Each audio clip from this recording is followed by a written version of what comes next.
पुण्याचा आजचा last day होता, म्हणजे मला आज गावी निघायचं होतं. मग त्याआधी म्हटलं चला मस्त असं दगडूशेठ गणपती बाप्पांचं दर्शन करून घेऊयात. सो त्यासाठीच आम्ही निघालो. छान दर्शन करून घेतले. तिथला मोदकसुद्धा खाल्ला प्रसादामधला, जो की खरंच खूप छान असतो. आणि आज एकदम मोकळं असं दर्शन झालं. खरं तर बुधवार असून सुद्धा गर्दी अजिबात नव्हती दगडूशेठला. त्यानंतर मग आम्ही तिथे थोडीशी शॉपिंग करायचं ठरवलं. थोडीशी म्हणजे मी फक्त इयरिंग्स घेतल्या, बाकी आम्ही काहीही घेतलेलं नाहीये. खरं तर माहिती नाही आता मी नेक्स्ट टाइम या तुळशी बागेमध्ये आणि गणपती बाप्पांच्या दर्शनासाठी केव्हा येईल, तर आता काहीच माहिती नाहीये. म्हटलं चला जातोच आता सगळं असं डोळे भरून बघून घेऊयात, आणि एवढं कसं तरी वाटत होतं ना. त्यानंतर मग घरी आलो आणि गाऱ्यांचा पाऊस सुरू झाला. शेवटचा पुण्यातला पाऊस सुद्धा बघायला मिळाला, जो की उन्हाळ्यामध्ये होतो.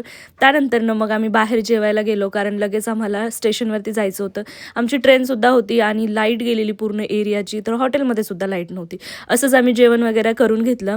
आणि खरं तर हे जेवण मला खूप जास्त आवडतं, म्हणजे या हॉटेलचं आम्ही नेहमी इथंच येतो. म्हटलं चला तिथलंच आपण खाऊन घेऊयात. आणि स्टेशनवर आल्याच्या नंतर माझा ड्रेस इतका जास्त खराब झाला होता, कारण पूर्ण पाणी साचलंय रस्त्याने. पुण्यामध्ये एवढा पाऊस झाला. त्यानंतर मग स्टेशनला पोहोचलो आणि लगेच ट्रेन पकडली. ट्रेन पकडल्याच्या नंतर मी काहीही शूट केलेलं नाही आहे. म्हटलं चला आता आपण जे आहे ते डायरेक्ट नेक्स्ट डेचंच तुमच्यासोबत शेअर करूया. चला भेटू नेक्स्ट व्हिडिओमध्ये. बाय.